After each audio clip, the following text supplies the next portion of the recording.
સ્વાગત છે તમારો એક નવા વિડીયોમાં એક નવા ટોપિક સાથે। તો આજે આપણે વાત કરીએ તમારી પાસે ઓપ્પો A18 ફોન હોય અને તેમાં તમારે બેટરી પર્સન્ટેજ અને રિયલ ટાઈમ નેટવર્ક સ્પીડને ઓન કરવી હોય તો તમે કઈ રીતે ઓન કરી શકો છો। વિડીયો મસ્ત સવાન છે, છેલ્લે સુધી વોચ કરજો। અને હા, જો આ ચેનલમાં તમે નવા હોય તો પ્લીઝ મારી ચેનલને સબસ્ક્રાઈબ કરી લેજો, લાઇક કરજો અને શેર કરજો। તો સૌપ્રથમ તમારે શું કરવાનું છે, સૌપ્રથમ તમારે સેટિંગને ઓપન કરી લેવાનું છે। તો આપણે સેટિંગને ઓપન કરી લઈએ। સેટિંગ ઓપન થઈ જાય એટલે કંઈક આવી રીતનું ઇન્ટરફેસ આવશે। પછી તમારે શું કરવાનું છે, તમારે ઉપર લખેલું નોટિફિકેશન અને સ્ટેટસ બાર, હું તમને બતાવી દઉં છું।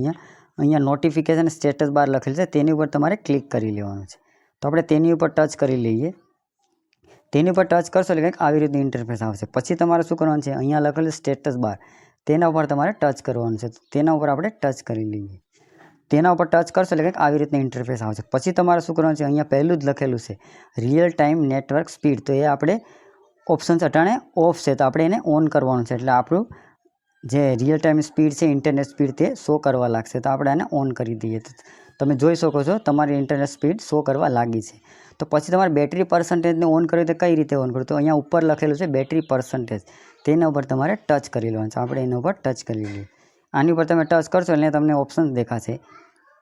અહીંયા બે ઓપ્શન દેખાશે, ઇનસાઇડ બેટરી આઇકન અને આઉટસાઇડ બેટરી આઇકન। તમને જે પણ પસંદ આવે તેની ઉપર તમે ક્લિક કરશો એટલે તમારું બેટરી પર્સન્ટેજ શો કરવા લાગશે। તો આપણે ક્લિક કરી લે, તો અહીંયા તમે જોઈ શકો છો આપણું બેટરી પર્સન્ટેજ શો કરવા લાગી ગયું છે। તો આવી રીતે તમે પણ બેટરી પર્સન્ટેજ અને રિયલ ટાઈમ નેટવર્ક સ્પીડને ઓન કરી શકો છો।